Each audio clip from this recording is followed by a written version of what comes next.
Today, I am going to be talking to you about how you need to go and actually help out local businesses. And I don't mean just going out and working for free. What I'm talking about is being able to actually buy stuff from them. And what I would really like to say really quickly is I've got a lot of friends who own businesses who are starting to struggle because of this pandemic. And definitely go check out one of my friends. If you're in the local Southern Ontario region, definitely go check out Ezio at Route 24 Auto. He's got a lot of different cars and a lot of really cool cars as well, so definitely go check him out. Now, going back and talking about the local economy, this is a very important thing right now because we are going through a pandemic, and whether you agree with it being a pandemic or not, whether you agree with masking or not, whether you agree with whatever, it doesn't matter. Today is a very heartfelt video, and I really wanted to share it with you how my thoughts are right now. So, as you know, I am a YouTuber. A lot of my business comes from running YouTube. So, right now, I am at this point safe. My business is not being affected at this point as much as it could be.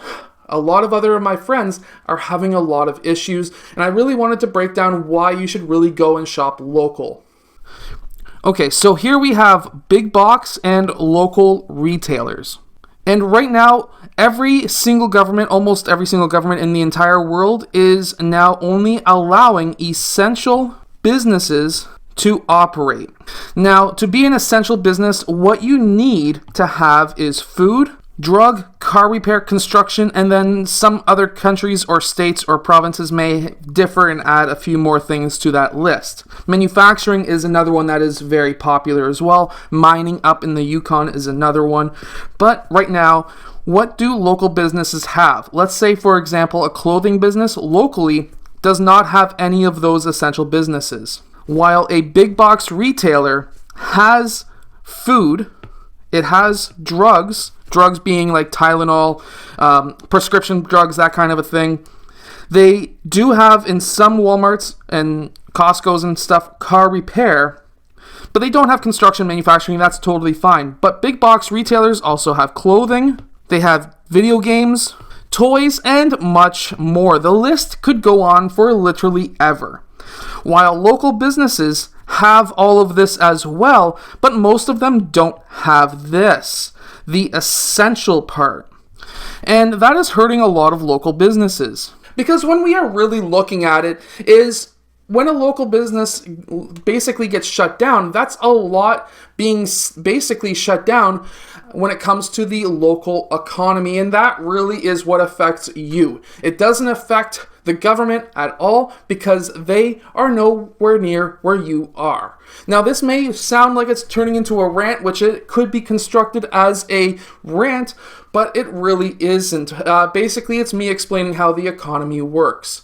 So, local businesses, for the most part, pay a bit better than minimum wage, sometimes much better than minimum wage, and they are local, which means that if you spend, let's say, $1,000 somewhere, let's say you spend $1,000 at Route 24 Auto in Brantford, definitely that money would get back into the local economy because now they're spending their money locally. They live where you live.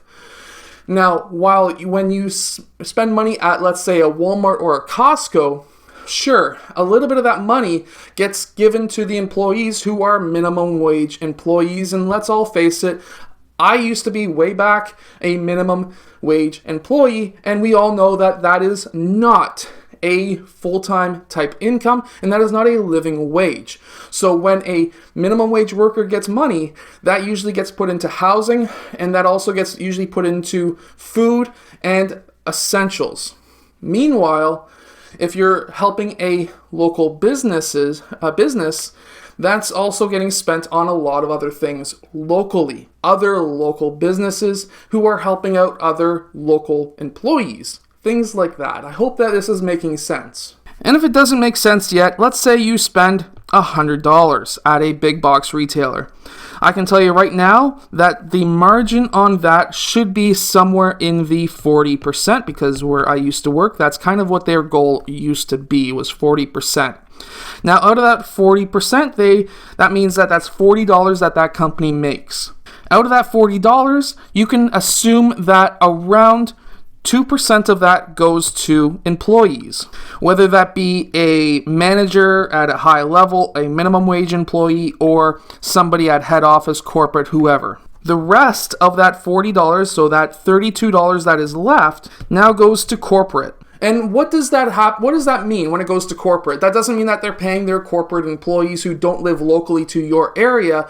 That means that that corporate money now gets paid out in a couple of different ways. They can use that to expand their business to make themselves more money. They can use that profit to now move into another segment of the market. They can move into a whole different country if they get enough profit.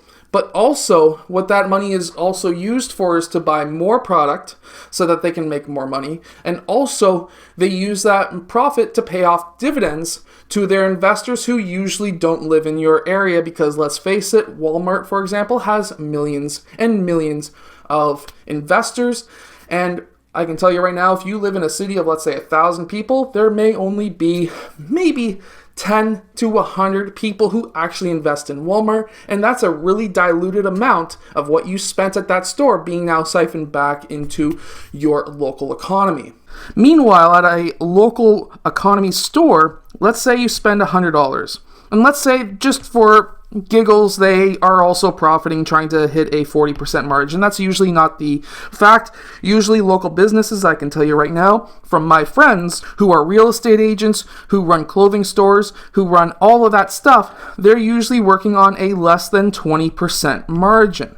A couple of them who run clothing stores are really working at a 2% margin, which is barely anything. Even though that's a clothing store and they usually historically have huge margins, when it's a small store, they have smaller margins. If it's a big box type retailer who sells clothes, it's a massive margin. And of course, if you're looking at somebody like a polo shirt, somebody who bought a polo shirt from the polo store, their margins are also usually sky high. Like a Nike, their margins are ridiculous.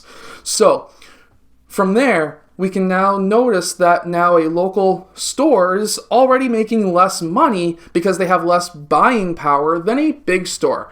Because when a big box store, let's say, for example, a Best Buy buys a computer, they can buy those computers for dirt cheap because they are buying quite literally thousands at a time. There's been times I used to work at an electronics store. There's been times where when they got a MacBook in, it wasn't just 1 or 5 MacBooks. They're talking skids upon skids of MacBooks.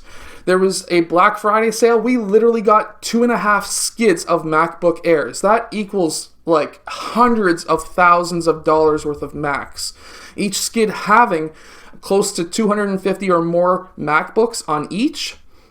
You're now looking at massive buying power, and especially when they have 100 stores in Canada, and let's say each 100 store was to get 300, 400 Macs on average, you're now looking at huge orders. And of course, a small local store cannot go out and say, I want 10,000 Macs. They can go out and say, I want 3. So already a local business is already being at the disadvantage to the big box retailer. Now, what's happening is they are totally getting closed off because now they cannot even open, yet they still have to output money to rent, even though there is a lot of different countries and provinces like my own who now say, yes, the government will pay the rent, but they're only paying 60%, which means that, let's say your rent, the average store, let's say, is about $2,500 of rent. That now equals still $1,000 a month going out with nothing coming in. Now, yes, there are a few provinces, at least here in Canada, who have outlawed Walmart and other big box retailers from selling things like clothes and non-essential items.